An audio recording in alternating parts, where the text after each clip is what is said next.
You are listening to the Hiking Radio Network, where we talk the walk with shows by hikers, about hikers, for everybody.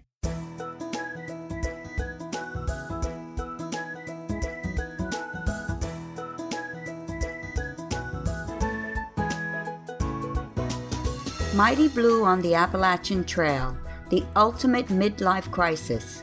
Join Steve and his guests every week as he staggers from Georgia to Maine.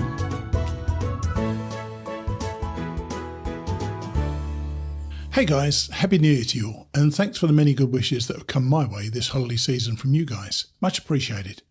Today we're at episode number 465 of our podcast, Mighty Blue on the Appalachian Trail, the ultimate midlife crisis.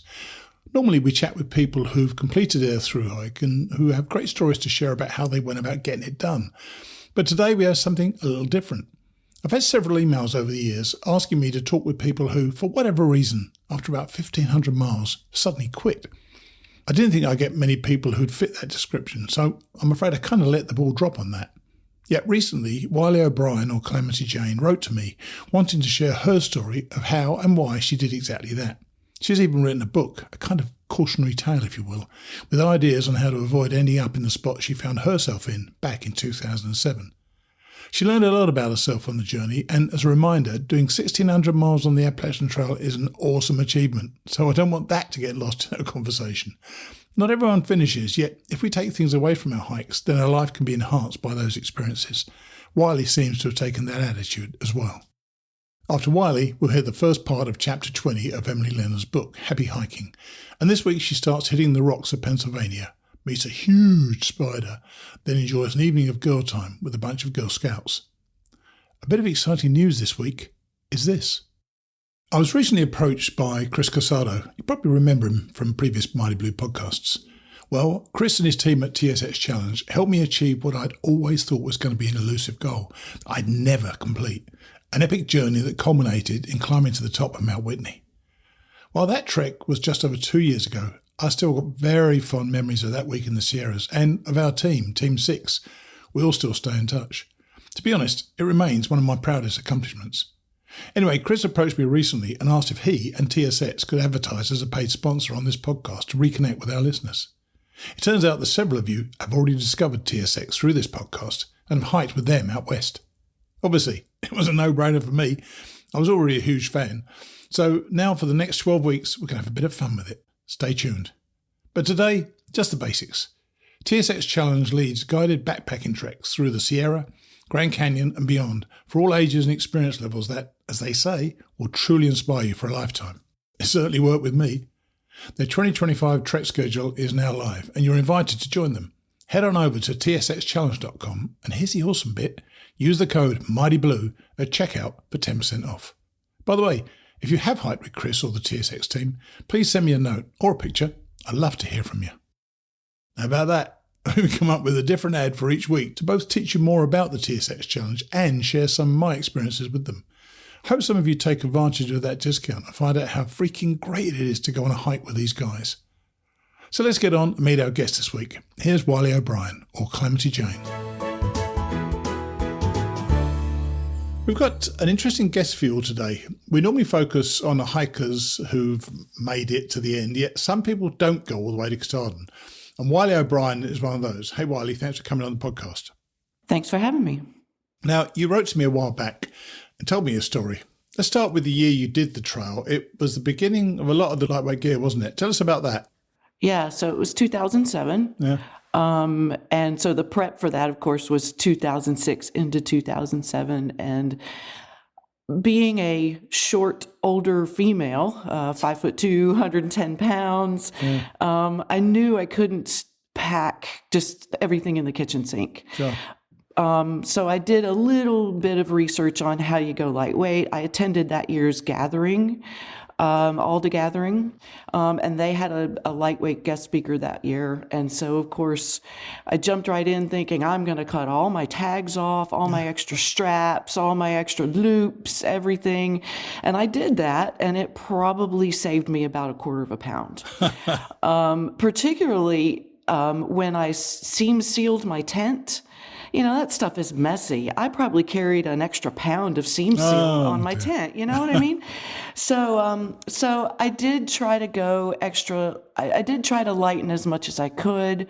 I used one of those tin can stoves, which was super light, and I tried to cut the weight out where I could, and my pack ended up being, I think, 35 pounds.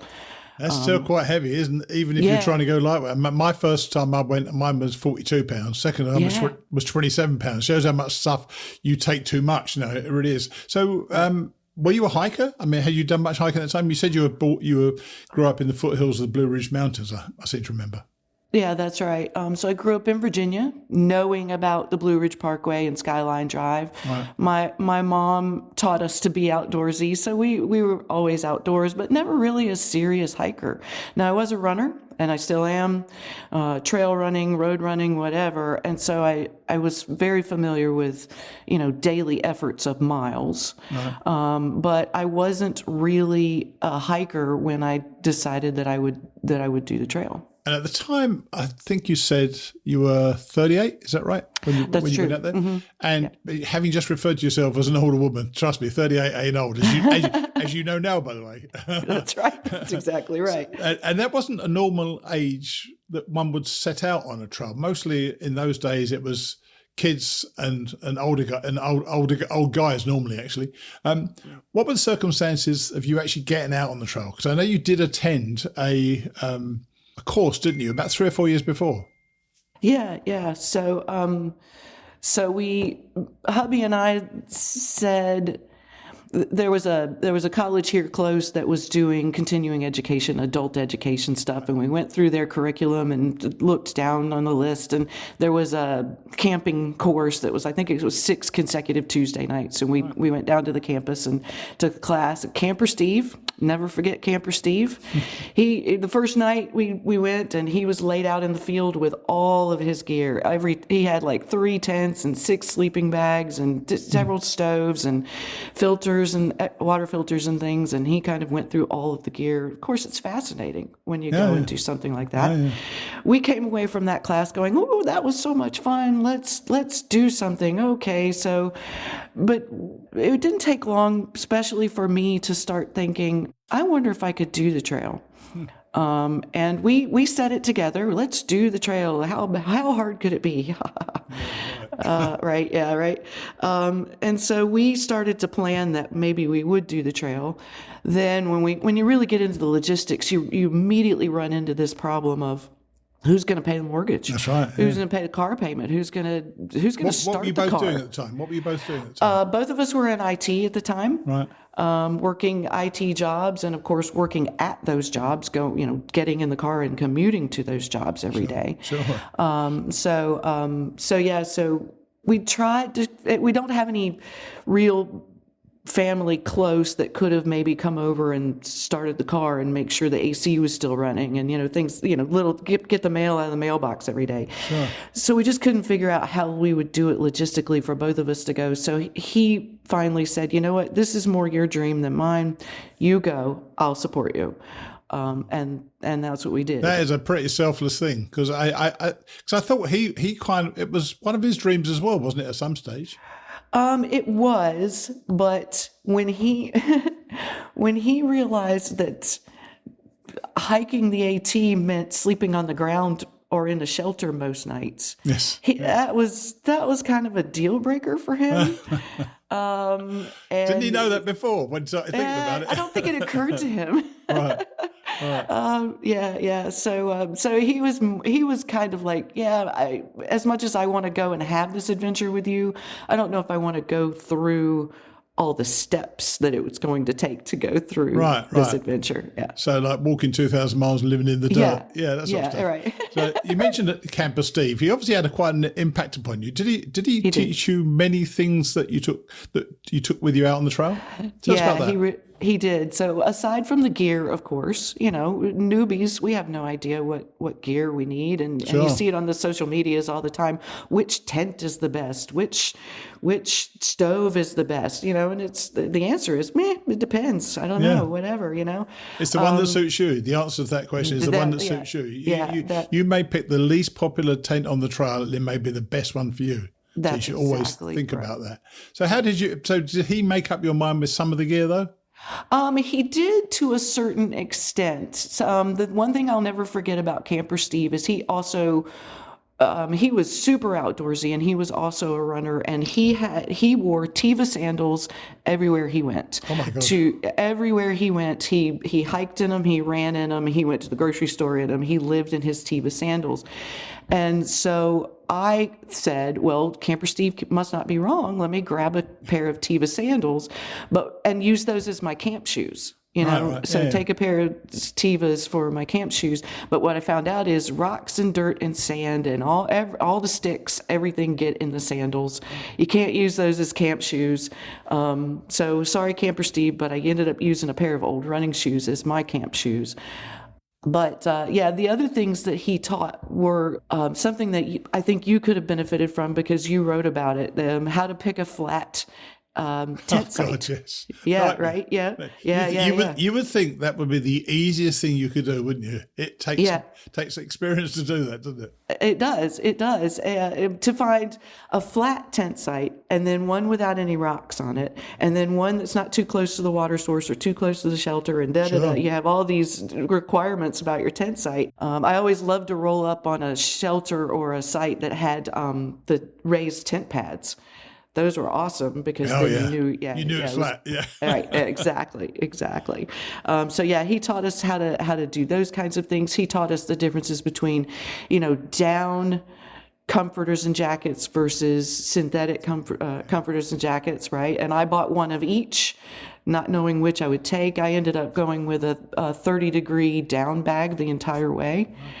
Hang on. You're worried about the two of you going on the trail together because of who's going to pay the bills, and you buy two bags. Yeah. So you weren't skimping at all on the stuff you were buying. No, no, that is exactly right. In fact, I did a full financial analysis of everything I spent, both in prep and during the trail, and it's a lot of money. I bought a lot of extra gear.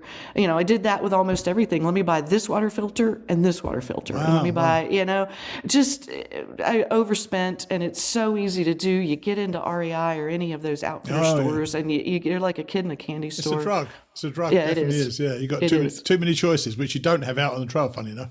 That's right. And you mentioned you took the course with Camper Steve. That was back in 2003. Why did it take you another 4 years to get out on the trail then? It's daunting. That seed was there. Meanwhile, my life was going on. I'm going to work every day, training for marathons, blah, blah, whatever. 1 year goes, another year goes. But it's always kind of there. Around 2 years out, I started keeping a trail journal, right? Oh, wow. I'm going to start... This is my journal, That's right? I'm impressive, right. Just kind of keeping up with my thoughts. Am I really going to do this? Can I do this? Should I do this? So I have journaling from 2 years prior all the way through the end. Yeah. But it wasn't until about 2 years, that 2 year point, that I really said, okay, I'm really doing this. Right. And I believe in the interim also you changed careers. Why did you do that? That's right. Yeah. So I was in IT before, and I went and took basic, not really a survival skill, but kind of a first aid class. Like I knew, okay, if I fall and get stuck in the lemon squeezer, how am I going to get myself out, right?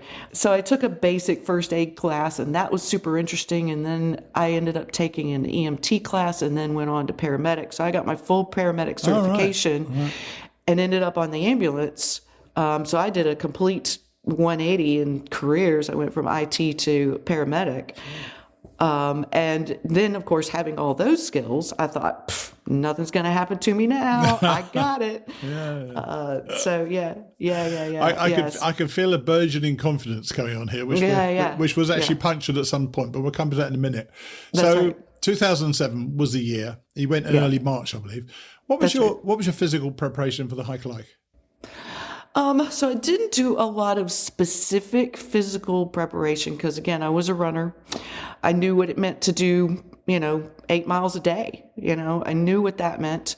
I did start doing more trail running, which is not something I love. I'm a much more of a road runner, but I did get out on the trails. I live in North Georgia, so I got plenty of options for trail running. Right. So I did some trail running, but I really didn't do much. Now, my neighbors in the neighborhood at the time can tell you that they saw me hiking around with my fully loaded pack. I was just hiking around the neighborhood with my fully loaded pack. I was testing out not only the weight of the pack, but also how to pack and unpack it. That you get into that routine of sleeping bag at the bottom and then tent and then kitchen. And don't you think it's alarming when something you expect to be there isn't there? I mean, I panicked several times over that, thinking, "Oh my God, where is it? Where is it?" Right, and then you end up just frantically dumping your pack upside down. Where is it? Yeah, you're right. And inevitably, it's right. Yeah, right. Inevitably, you always find it, but there is a moment of panic. Oh, right. Definitely, absolutely. Yeah. Did I drop it back on the trail? And when we spoke before about preparation, you told me that in your mental preparation, you said that you did some research, you read stories about the exciting things and pictures, but you missed the warnings of challenges. How on earth did you do that? You kind of sound like you kind of whitewashed those issues out of your mind. You kind of did. I kind of did. So I did, I think, what everyone else does. Now, remember, this is 2007. There wasn't a lot of social media. So I was mostly in books and mostly on blogs and even on some news sites. And, you're reading the challenges. Everybody reads Bill Bryson's book. Ha, ha, ha. Very funny, right? But then you read some more of the serious warnings. But you're so excited. You're so anticipatory of let's just get on the trail, let's just do it, there's this tendency to go, okay, don't do this, don't do that, okay, yeah, I got that, no problem. And you just kind of gloss over it, even if you stop and think, oh yeah, I didn't think about, you don't want to wear sandals because then you get dirt and rocks in them. Oh yeah, it's the follow-up question you weren't asking yourself. Mm-hmm. That's exactly true. Yeah. And it's the overconfidence, it's the overexcitement, and you kind of don't stop and think about how would that particular warning apply to me and the way I approach things. So with that in mind, what were those early miles like for you? Great. Oh, great. Oh, my gosh. So the early miles actually reaffirmed how confident you should be. Yeah, absolutely. So Georgia is, if you start northbound, of course, starting in Georgia, Georgia's easy. For those out there listening, I didn't think so. I still don't. Really? Really? I guess it's because I'm kind of used to what a Georgia trail is. Sure. But the trails are pretty well groomed. They're well marked in Georgia, and not a lot of technical trail. Lots of elevation changes in Georgia, but not a lot of technical trail. But Georgia. The other thing, though, that was both useful and part of my downfall is hubby was right down the road. He was right there. He met me on the 3rd day. He met me on the 5th day. He met me on the 8th day. He was coming. I was in a hotel many of those nights because he'd come up after work and meet me. Sure. So he was able to do that up through Tennessee to the Virginia border, because it was a couple of hour drive for him. It's funny, after the ease of getting off the trail is what makes it easier to stop, isn't it, really? Because you don't have to wait for long for almost the gratification of being off the trail because you're going to cross the road at some stage. I know that when I got off, I failed to do the Job Neo Trail 3 times because I didn't have many options and points at which I could get off. It happened that in each of the 3 days I got off because I could get off then. I couldn't have got off for another 50 or 80 miles. So I did make that decision. On the Appalachian Trail, you can get off any time at all, can't you? Absolutely. Anytime, really. I mean, and of course you've got that guidebook or any of the apps, the Far Out app or whatever, and you know where those road crossings are. Yes. You lay in your tent at night looking for those road crossings. Yeah. So it's pretty clear that you were quite confident, possibly overconfident. When did that overconfidence first start to take a bit of a tweak? Um, I'm going to say that I first started to feel it in Virginia. Now, Virginia is my home state. That's where I grew up. My mom and my sister are still there. I saw them several times as I went through Virginia. And of course, I passed many landmarks that I'd seen many times as a kid on the Blue Ridge Parkway. And so I started to really feel it there. The other piece of it was that my hiking buddy, Signage, she lived in Virginia. She lived right on the trail. So she had done all of her prep hiking, all of her dreaming in the Dragon's Tooth, McAfee Knob, Tinker Cliffs area. Which is a real test anyway, isn't it? Yeah. It's not easy there. Yeah. Yeah, absolutely. So we had a lot of support through Virginia, and we were getting off the trail a lot in Virginia. And of course, Virginia is so long. It's just endless. Oh my gosh. And so by that time, and of course it was getting warmer, the bugs were out. There were all these little niggly things, not anything big, just niggly things. I'm tired of tripping over roots. I'm tired of these horseflies nipping at my ears. I'm tired of, just the hot days and the cooler nights, just all of it. So you were not, as they say, embracing the suck. When it sucked, you let it suck, and it was hurting you a bit. I think that's true. Yeah. And you mentioned when we spoke before that you were getting angry every day, at least 3 or 4 switches of moods. Were you prone to mood swings before you left? Sorry, that sounds a terribly personal question to ask, but were you? That's right. Let me get my husband down here, and he can answer that question truthfully. I really have been. I didn't realize it really honestly, until after I got back. And then I put that stupid trail journal away. And then I pulled that trail journal out many years later and started to read through it. And I noticed... I want to talk about that in a minute. Yeah. So it's more a case of how you cope with the mood swings when you're out there. Because one thing you have about when you're on the trail is you have this so much darn time to think why you're in a bad mood. And so much time to think, how am I going to get out of this? Or am I going to carry on? And you keep self-doubting. Were you actually doubting yourself by then? Because the physicality, you've got that down, I'm sure. But it must be the mental side of the game that was giving you problems. It was. It really was. And I didn't recognize at the time that I was... I'd wake up in a bad, I'd even write, I'm in a bad, today is awful, trudge. And then I'd end up in it. And then by the end of that journal entry, I'd write something like, the trail is awesome. I love this, right? Yeah. So I didn't really recognize it then. But I tell you, the one thing that I didn't recognize then that I now recognize and know about myself is it was the food. I was probably in a caloric deficit the entire time I was out there because I wasn't eating enough. Wow. Now, it's funny, when I read your books and I noted how much you stuffed in your face the times that you were out there. I mean, I've never, in my entire life, I don't think I've eaten as much as you ate in 2014. It's pretty obscene, yeah. It's awesome. And let me just, I don't know. I think Snickers is not doing the right ad campaign, because Snickers is what gets us all through the AT. They should totally have me as their representative. Absolutely. Because even to this day, I can have a Snickers bar and immediately the trail rushes back on me. So yeah, I ate a lot of Snickers. I didn't eat as many as you did, but I was always in a caloric deficit out there. And I think that was probably part of my mood. That certainly isn't good. Were you getting hiker hunger though? Were you actually feeling hungry or not? Were you felt sated?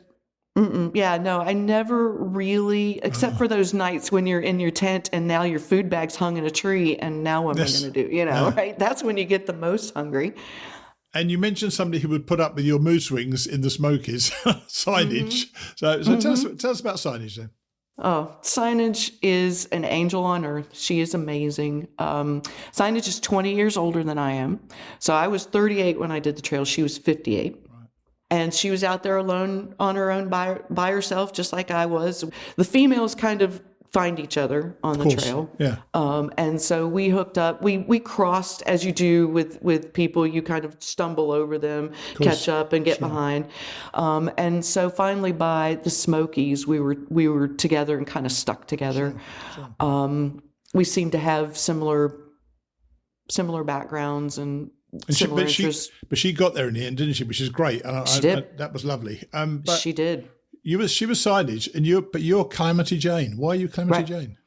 I had read Calamity Jane's biography. All right. And as I was reading it, I kind of found myself going, oh, yeah, I see you, Calamity. I am you, right? Calamity was, she was shooting guns and riding horses and chewing tobacco. And, she was trying so hard to fit in with that Wild West gang. She wanted to be part of that. Sure. She never really was because she was a female. She was always that outsider. And I felt akin to her. And so I took that name for myself, maybe 4 or 5 months before. So yeah, it was around that Christmas time before that I decided that would be my name. And you start getting these doubts creep in. And I know actually it's a place that I actually loved. I've mentioned how much I loved it at Palmerton when you climb up at Lehigh Gap. But you hated that. That was a bit that started giving you doubts about things and fears, didn't it?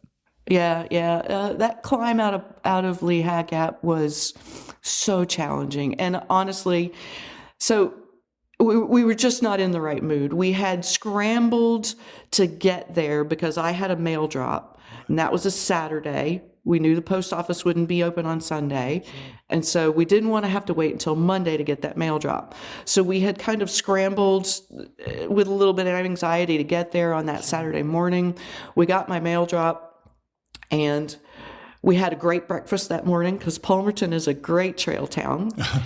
And so we had a great breakfast. And then we said, well, all right, well, let's do it. Instead of staying here in Palmerton tonight, let's just hike up. How bad could it be? Well, it was so challenging. We just weren't in the right frame of mind. I think our anxiety makes a difference. Makes a high. big difference, doesn't it? It Definitely does. It really does, because your description of Palmerton is so different than mine. I loved it. And so to compare and contrast, you loved it. It was such a challenge for us. I sat on that rock and sobbed for a long time before signage finally said, Calamity, you've got to get up this rock. And we did eventually, of course. That's right. There are no options, are there? You've got to, you just sort of got to keep going. You got to go. And when I was looking at the notes I'd taken from our previous conversation this morning, I was wondering to myself, was she enjoying this? And first off, this is a yes or no answer. Were you enjoying it, or were you not enjoying it at the time? This is before Palmerton, by the way. Were you actually enjoying the trail? Yeah. So as you were enjoying it, I was going to ask you then, what was it giving you? And if you weren't enjoying it, what was it taking away from you? Because you still had these mood swings as well. So how did you, when you think back, I know it's a while to think back to, what was your mood at that time, with these mood swings, and yet you still having this good time out on the trail and the dirt and the camaraderie and the shelter life? What were you like at that time? Yeah, so I think that overall the enjoyment level was at about 50 or 60%. For just as a general, sometimes it was higher than that, sometimes lower, but generally 50 or 60%. That's not high. That's not good. No, it wasn't high. And the thing I think that was bringing me down was that homesickness. I have always in my life had a tendency to go, well, geez, let's just get this thing over with and get on to the next thing. And it's always been hard for me to be in this moment. You know what, Wyly, sit on that rock and cry and look out at that beautiful Lehigh Valley. It was gorgeous. That view from up there was amazing. Oh, yeah. But I couldn't just be in that moment. I was always thinking, when am I going to get to Katahdin? When am I going to get to Katahdin? I'm not there today. Oh my God, why am I even trying? So I've always had that problem of kind of just staying there in the moment. The enjoyment levels were going down, but I was still pushing forward. Still pushing forward one step at a time. And were you thinking, I can't do it, or I don't want to do it? Because it was around Palmerton that was the thing that made you start thinking you might pack up, even though you went quite a lot longer. So was it you can't do it, or you just don't want to? I don't want to do it. It was, I don't want to do it. I mean, we had already done the same analysis that you had done and every other hiker of, from this point, I have X number of miles, which divided by X number of days, whatever I can do. And we had decided, okay, well, if we could just do 10 to 12 miles a day for the rest of the time, we're going to make it to Katahdin before they close it for the winter. Right. So it was very doable, very doable. But you pushed on. We pushed on. And, none of us have to be out there. What was it that made you want to continue? Because if you were 50 to 60 then, I suspect it wasn't getting any higher after that, was it? So why did you continue? So from Palmerton through the end of Pennsylvania, and then you go New Jersey, New York, into those northern states, you're making progress. Once you get out of Pennsylvania and you're now in the short states, it's so much easier because you can click the states off and it feels way more progressive than, It's an underthought of or undervalued booster for you, isn't it? Every time you go through another state, there's one less to go. It's great. Right. And again, being a long distance runner, you learn to count up to the halfway point and then count down to the end. So we were already doing that. We were like, okay, only 1,000 miles to go. Okay, only 900 miles to go. So we were making progress. But for me, I think I was so homesick, so wanting it to be over with in a snap, that I looked at it. I looked at the entire piece. I looked at that entire elephant and couldn't figure out how to eat it. I understand that. I can understand why it would happen. But as I say, we did continue, and you got to day 140, I believe it was. Tell us what happened on day 140. Oh, geez. So on day one, so the night of 139, we rolled into the shelter. It was getting dark. We had to quickly get our food together and then cram it into our food bag. There was no bear box or anything there, so we knew we'd have to hang our food. So we struggled to find an appropriate limb to hang the food. Oh, geez. Yeah, that helps. That helps when you can't find something to hang your food, doesn't it? Right. And you're getting caught in the leaf litter and tripping over all the limbs, trying to find the right limb. You're looking up and you're tripping over everything. It's so annoying to find the right place to hang your food bag. But finally we did. We got it hung, and the rain came in that night. So it was a very moist, humid night so we had pitched our tent in the shelter. And we said, okay, if other people come, of course, we'll take our tents down and we'll just sleep in the shelter. But we pitched our tents in the shelter just to get away from the bugs. A couple other people rolled in, but still plenty of room in the shelter. And then a guy rolled in and he hung his food bag on one of the pegs in the shelter. And we said, awesome. Right. Well, right. Of course, everybody rolled their eyes, but we said, well, okay, well, whatever. His food bag's going to get invaded by the mice and ours won't because we hung it in the tree. So it rained all night long. And we got up the next morning. It was still drizzly and man, everything was just wet. The trail was muddy. The space around the shelter was muddy, but we went and got our food bag, and I will be darned. That's one word for it. There were so many curse words. But the critters had invaded both of our food bags. Amazing. And had a feast. By the way, did they get the guys who hung it in the shelter? No. Excellent. No. I was so mad. I can still conjure that anger now to this day. I was so mad. You do all the things you think you're supposed to do.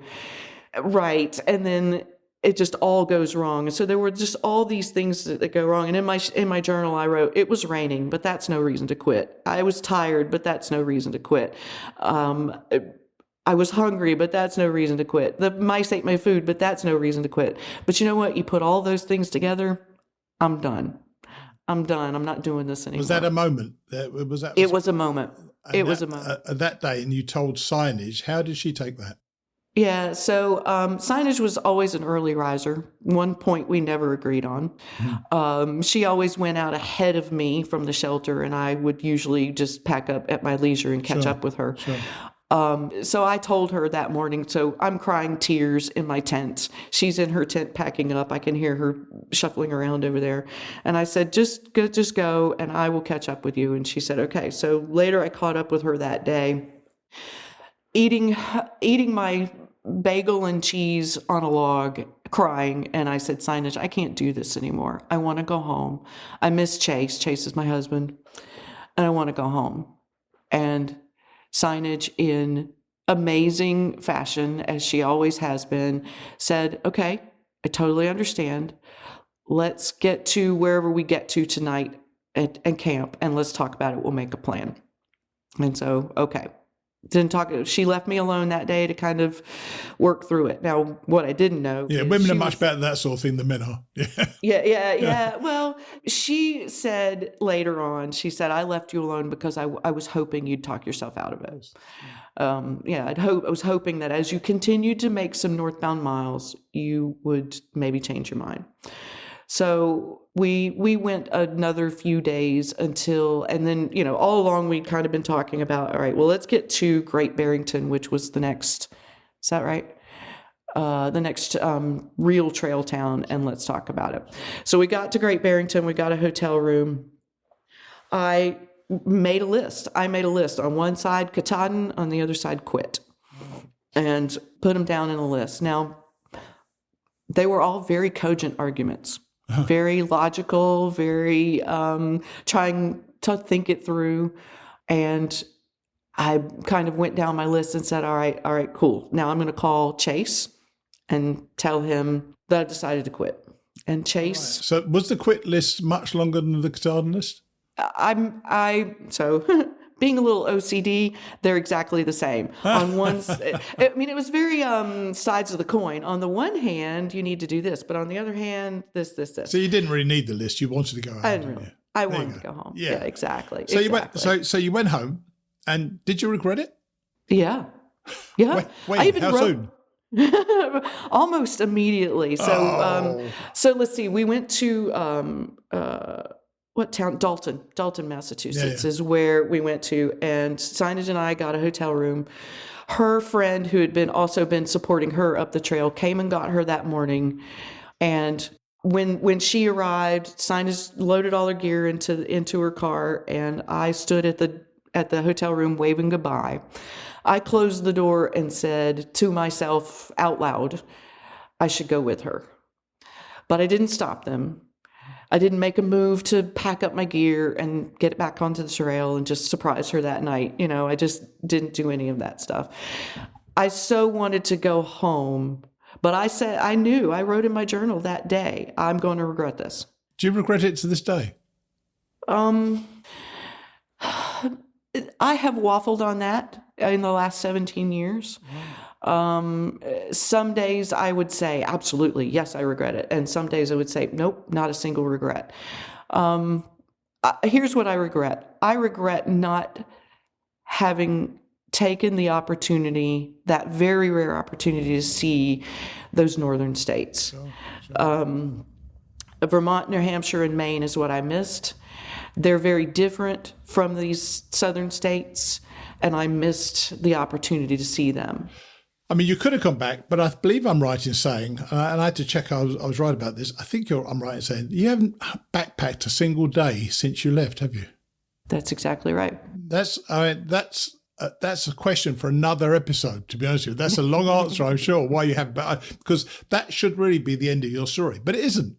Mm-hmm. Years after you left the trail, you published a book, which is a great title, by the way, Done But Not Through, Thru-hiking the Appalachian Trail, A Cautionary Tale.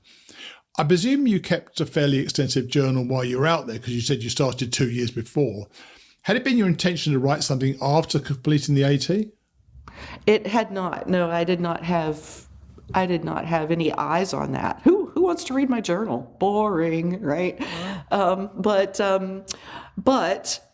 when I got back, I packed up all of my gear. Like within the first week, all my gear was packed up. It was all put away in a closet, all in a box, all the memorabilia, the pictures, everything, all packed up and in a box. And it hurt too much. I didn't think about it. Yeah, I just intentionally didn't think about it for a long, long time. But you found it again though, didn't you? I did. Was it 2019 you found it? That's right. Did you find the writing of the journal or writing the book from the journal as cathartic? Did that somehow ease the pain of not finishing? Absolutely. It was perfect therapy. Nice. To go through it, to read it. and be reminded, and then to try to think about that day or that shelter or that small infinitesimal detail that I wrote about that was so important at the time. But yeah, it was very much a therapy for me to write it. And then as I was writing it, I started to learn the things I should have learned before I went. Well, interesting. This is the bit that, it's not the easiest sell, I suspect, of a book in the first place, to tell you how I failed to do something. So I presume, because I haven't read it, I haven't had it. I presume that it's how not to do what you did. Is that kind of what you've done? Kind of. So I started out wanting to almost make it a list, like number one, do this. Number two, don't do this, you know. But as I was working with my editors on it, they said, you know what, let the story be the lesson. And so I did. So I did. So the book is about 2/3 journal, very pared down. There's a lot of whining and crying that I cut out. So there was a lot of crying. But I tried to leave the lessons in there, the lessons of how, not only of how every day goes, but lessons of gear, lessons of best practices and tips and tricks. Well, let's talk about that, because it says the book contains all of my observations for making it or not. What are some of those? If you could tell somebody 4 or 5 things that they should think of before they were going to go out there, what would those things be?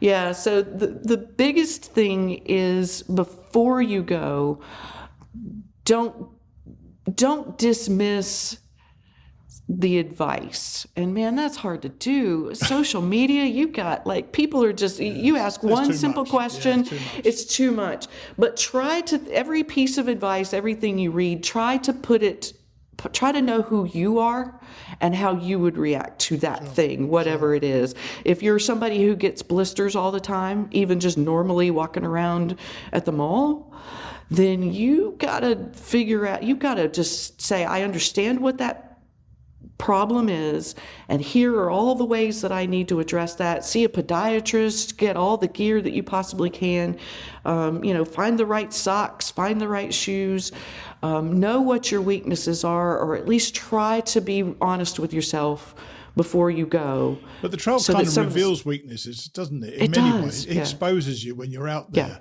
And did you find out stuff about yourself that you kind of were surprised that was there?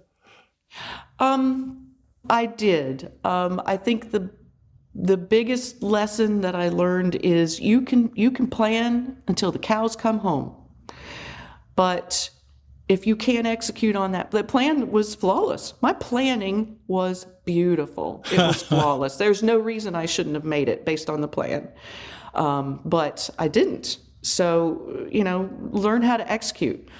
Before you pass them from executing the plan, there's that classic Mike Tyson quote: everybody has a plan until they get punched in the face. Absolutely. That's what the trial does to you, isn't it? Yeah. Absolutely. Yeah, it sure did. It punched me in the face. And then I didn't, you lay there on the mat and they're getting to, they're counting down 8, 9, 10, and you go, I'm not getting up again. Yeah. So what other things have you learned that you think observations you'd like to make to people? Yeah. So, another big one, and again, I just recently learned this. I'm 56 years old, Steve. How is it that I'm just recently learning this? I mean, right? Yeah. But if you're in a bad mood, if you're tired, cranky, whiny, whatever it is, eat something.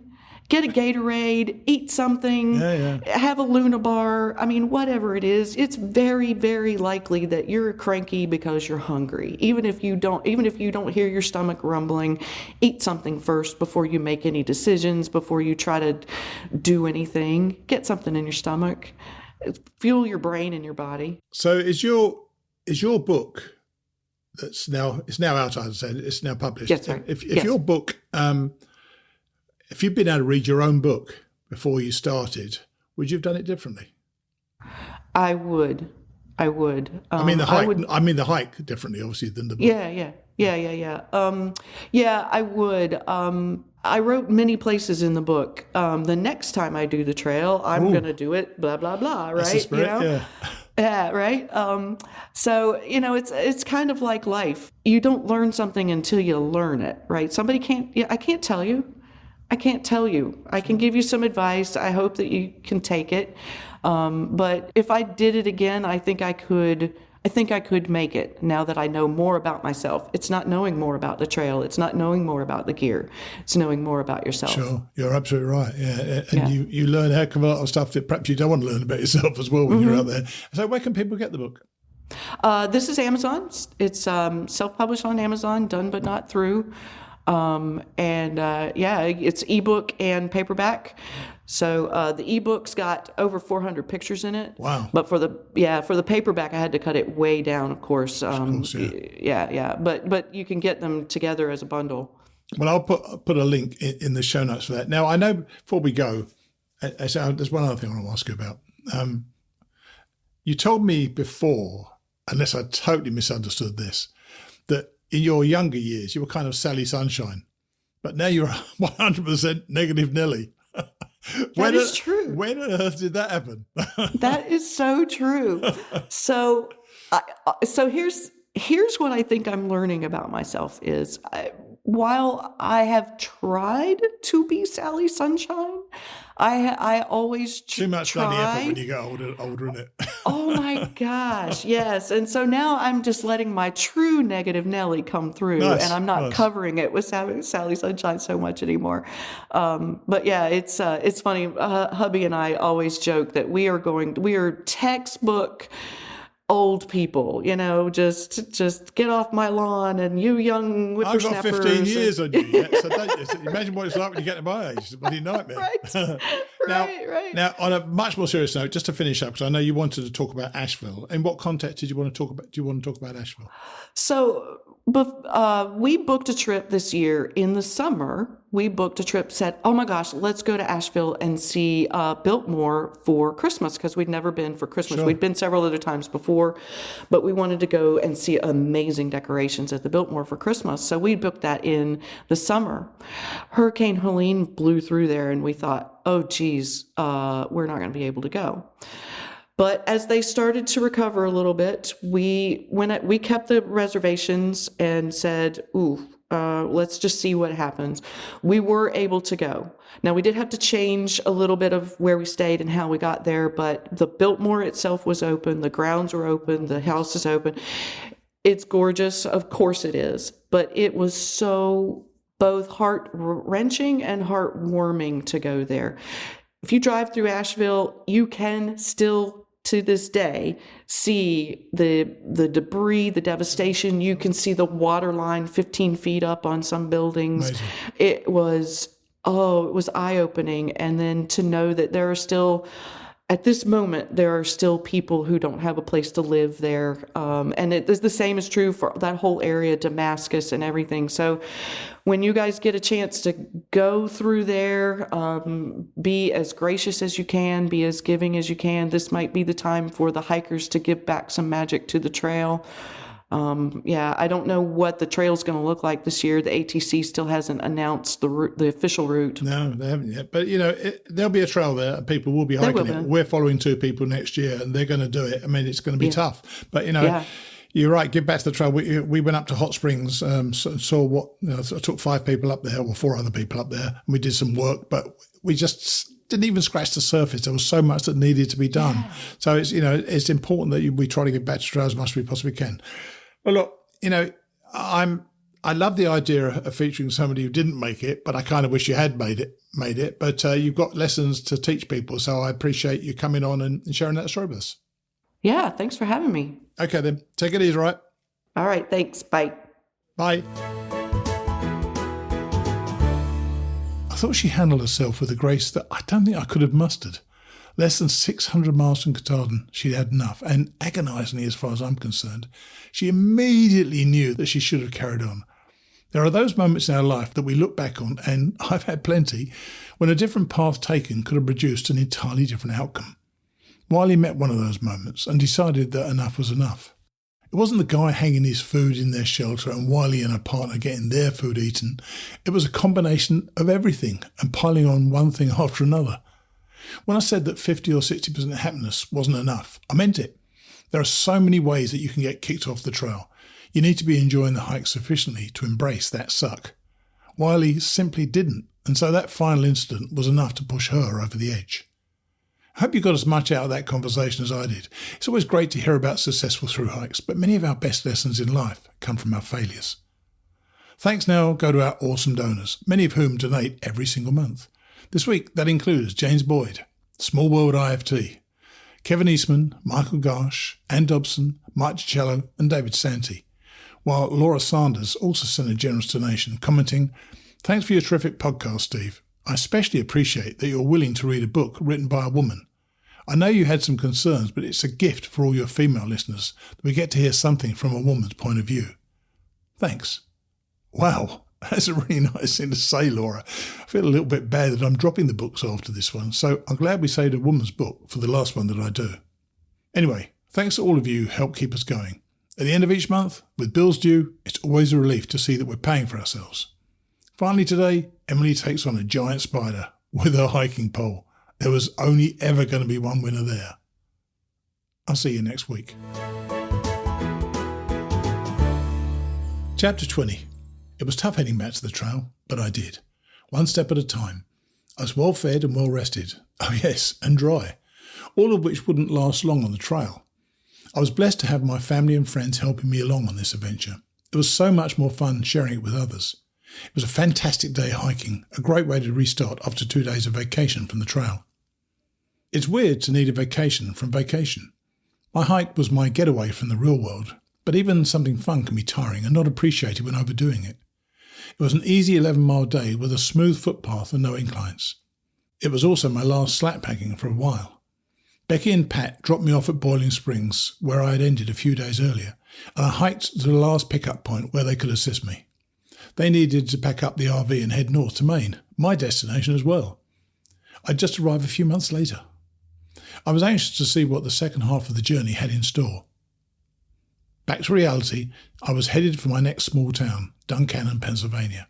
It would be a 16-mile day. I met a hiker on the trail who informed me that Duncannon was a nice hiker town. Being unfamiliar with the area, I was glad to hear this information. I guess my expectations were a little too elevated. Soon after arriving, those expectations were pricked quicker than a water balloon thrown at a porcupine. Only one person said hi to me. A group of solicitors gawked at me, and another couple moved away from me as I walked by. So much for that loving feeling. I marched through town with only a quick stop at the price-gouging convenience store, then continued on to the campground at the outskirts of town. It was a 2.5-mile stroll from where I exited the woods to the campground, making my 16-mile day stretch to 18.5. I was glad to finally finish so I could rest. Or so I thought. Waterfront tent sites dotted the shores of a river, but hikers were not allowed to stay there. Instead, I was asked to stay in a section that was reserved for hikers. It was close to the bathhouse and abutted a long-term residence site. I don't like to be judgmental, but my neighbour looked like he had just stepped off the set of a psycho killer movie. I positioned my tent as far as possible from him within the boundaries I had been given. I then checked out the facilities, and they were the perfect place for midnight murders of the worst kind. I was beginning to think the campground was the set for a real-life horror flick, making a Stephen King script seem like a Disney production. The place gave me more than just your average Willy's. After living in the lap of luxury for the past week, I was probably being a little too critical. Thankfully, just as I started to make supper, 2 fellow hikers showed up, Kilimanjaro and Popsicle. They too had an unsettled feeling about the place. Moments later, their friend, Starshine, joined us, but she was being picked up by a friend. Starshine felt our plight and asked her friend if we could all go back to his home for the night. The 3 of us repacked our belongings. The next day, we were dropped back off at the campground for a 6:45 a.m. start. I thought that would ensure a successful long hike for the day, but a visit to the Hard Rock Cafe shortened that deal. Did I say cafe? My error, it was Hard Rock Cliffs. This wasn't the name of the area. I dubbed it that due to the rocks resembling a shark's mouth with bad dental work. A gigantic jaw of row after row after row of molars, bicuspids, canines and laterals, all at funky angles, protruding every which way, just waiting to take a bite out of my feet. It was fun, but very tiring. After only 9 long miles, my feet informed me they were not going any farther, not even to get water. I chose slight dehydration over a descent down 300 rock steps to the spring, because what goes down also goes back up. I was slightly prepared. Some pre-reading in the guidebook warned of Peter's Mountain Shelter's water source, so I was carrying a little extra H2O from the last stream. That way, I would not have to descend and then climb those 300 steps at the end of the day. The day's end had me with unfamiliar faces. My fellow hikers who had rescued me from a sequel to The Shining lagged behind somewhere, and I never saw them again. I was in a new film with a new cast. We were just a bunch of vagabonds sharing communal space for the evening. We enjoyed the usual pleasantries and the stillness of the woods. Before we knew it, it was morning, and we were all on our own schedules and directions. For me, I was headed 17 miles north to Rausch Gap Shelter. The hike was extremely long that day. With very little to see, even for myself, who can find the greatest pleasures in the tiniest of details, I struggled. I wasn't even given my daily dose of a deer sighting. In the beginning of my hike, I didn't see any wildlife, but as I walked north with spring, creatures became abundant, especially deer. But this day, they were hiding. I was not graced with the white flag of a deer bounding off through the trees. Water was also scarce. At one point, I could hear the stream in the distance and was anxious to camel up. But once I came to the source, I was quite disappointed. The stream was bathed in bright orange, as if someone had spilled a can of tangerine-coloured paint all over the ground. The water was so rich in iron it looked unnatural. You could see that from the last rainstorm, water had overflowed the little stream's boundaries and then receded, leaving behind iron deposits that stained the earth. The day wasn't a complete bust. 13 miles into the hike, the trail opened up to the most unusual sight: a mailbox on a post in the middle of the woods. Inside was a trail register that I gladly signed, proving my passage. The clearing was the site of a historical coal mining settlement, Yellow Springs Village. As I sat on one of the logs positioned around a fire ring, I pictured the hustle and bustle of men and women working hard out in the wilderness to make a living, and for some, mere survival. Time separated our journeys. The once thriving coal village was now silent, with only the rustle of leaves in the breeze and the occasional passing hiker. As with all things, time heals. Years passed, there was an industry here, complete with all the necessities to keep such a village running. Now earth had healed herself with new growth and a thick forest. The only remnant was a mailbox to remind visitors of the once thriving village. The transformation took generations, but it had taken me only a few days to get over the separation from my wonderful hiking buddies, GQ and Walking Man. It wasn't nearly as painful as I'd expected. That was a recurring lesson I kept experiencing on the hike. I've heard the saying, 80% of the stuff you worry about never even happens. And the 20% that does happen is not as bad as you expected it to be. So stop worrying. I know worrying is a product of the devil. He feeds on our fears. But I still worry, and I usually worry in silence. I'm great at helping others not to worry or fret about the unknown. If only I would listen to my own great advice. The trail was teaching me to relax and put my trust in God where it belonged. This journey was a gift from him that I was to cherish, and worrying was only hindering my joy. I was prepared mentally and physically. I wasn't going out on blind faith. My only job was to seek out all he had in store for me, and the only way to do that was to stop stressing about the details. I was learning to do this with each new change and challenge that came my way. The next obstacle to overcome was to beat a violent thunderstorm brewing in the distance. I'd already been in a couple of thunderstorms, and even with faith, they're pretty scary. I was not looking forward to another one. I pushed hard to get to the shelter, and 15 minutes after my arrival, all chaos broke loose and Mother Nature unleashed her fury. I prayed so hard, not for my safety, but for all those hikers who had chosen not to remain in the shelter and were out in the elements. It was worse than most. Usually the storms would come in quick and disappear just as fast as they had arrived, but this one lingered for several hours, like a party guest who sticks around well past all the others. I was joined by one other hiker. Within the 3 walls of the shelter, we were as protected as we could be from the lightning and downpour. As I was preparing my bedding, directly above my sleeping bag was the biggest, blackest spider I had seen so far on the hike. But each time I see one of those creatures, it's always the biggest and blackest. Arachnid or lightning, I was beginning to think I had made the wrong choice. I started to panic, my normal response to close encounters with the 8-legged kind. I asked Scavenger if he would do the brave honour of squishing the intruder. He obliged, but just as he was taking aim, I stopped him. I realised this was a great opportunity to fend for myself. I handed him my camera on video mode, grabbed my weapon of choice, my hiking pole, and went on the offence. As I slowly inched the head of my pole handle forward toward my target, the enemy made itself larger than life. I swear the spider was the size of a dinner plate. Instead of being scared of my strike and retreating to the corner, it scrambled along the length of the wall as I jabbed continuously at it. I missed several times despite the large target. I finally connected with the spider's body. Well, part of it. I managed to dismember him just enough to tick him off, and he dropped to the shelter floor and scurried as quickly as his mangled exoskeleton could carry him. But his efforts were futile. He met his demise with one last fatal poke of my stick. Just to be sure he was not to be resurrected, I added several more flattening strikes. I was proud of my heroics, but was soon brought back to the reality when I saw the video that told no lies. It showed my true fear and disgust of the ordeal. The evening faded away with the roar of thunder and flashes of lightning. The shelter was free of uninvited guests, allowing slumber to take hold, making for an enjoyable night in the woods. The following day would be another long one, with 18 miles planned, but that was far from my mind as I drifted off to sleep. Only a sunset and sunrise separated me from my wonderful husband and one of our sons. It had been 3 months since I had seen Patch, our youngest. That was the longest separation ever from our kids. It would be another 2 months before I would see our oldest son, Stephen. It had also been a long stretch without seeing my Bruce. The original plan was for him to see me only once a month while I was on the trail. That planned duration was shortened right from the get-go. He was having just as much fun supporting me as I was having hiking. We made a great team. Our marriage has always been strong, but this adventure was adding a whole new dimension. We're a firm believer in the couple that plays together, stays together. I was excited to bring him up to date, but first, before the sunset and sunrise, I had to tackle 18 miles. The day cruised by with easy terrain and lots of enjoyable sightings of wildlife, which included deer and turkey. The turkey scared me after death, probably payback for what I did to the spider the night before. I never saw it until it flew away. It sounded like a herd of elephants rushing through the trees. I was surprised my bowels were still intact.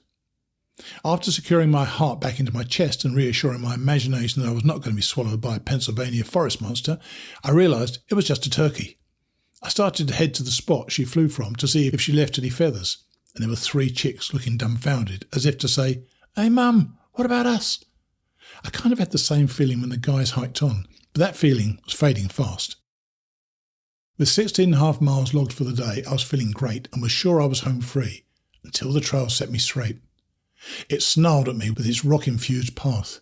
I groaned and then slapped myself in the face, adjusted my attitude, and it was over before I could break a sweat. At the trailhead, I was whisked away by 2 wonderful young ladies who shuttled me to a Girl Scout camp run by Michelle, Andrew's mum.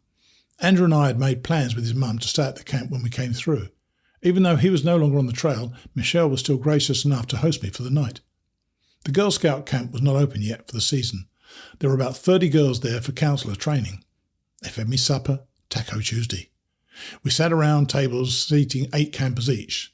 The food was served family style. The girls politely ate 1 small serving each. Not wanting to be rude, I followed their lead, but what I had eaten was barely a hiker's snack. Just before cleaning up, one of the girls asked if I wanted more because it was just going to be thrown away. Hallelujah! If you don't mind, I'd love more. I cleaned up the leftovers from our table and amazed them with my appetite. We gathered for the evening festivities and I contributed by giving them a talk about my hiking, focusing it on setting goals. It was a humbling experience, giving back to them and being a role model. It was nice being amongst all the young ladies. The pavilion was filled with music, laughter and giggles. You don't get that out on the trail where spaces are dominated by males. Lunch delivery. Bruce and Patch arrived the next afternoon with food. A double dose of happiness. The 2 men were eyed affectionately by the all-female staff, especially Patch. Introductions and thank yous were quick as the 3 of us headed to an empty picnic area so the counsellors could continue with their training program. I needed to get back to the trail. I would be joined by Patch for a 9.5 mile trek and it was already early afternoon. It was a beautiful day with sunshine, blue skies and no wind. I'd been anticipating this day ever since Patch said he would join me. He and Bruce were returning from Florida, where Patch had attended a few days of lessons with his kicking coach.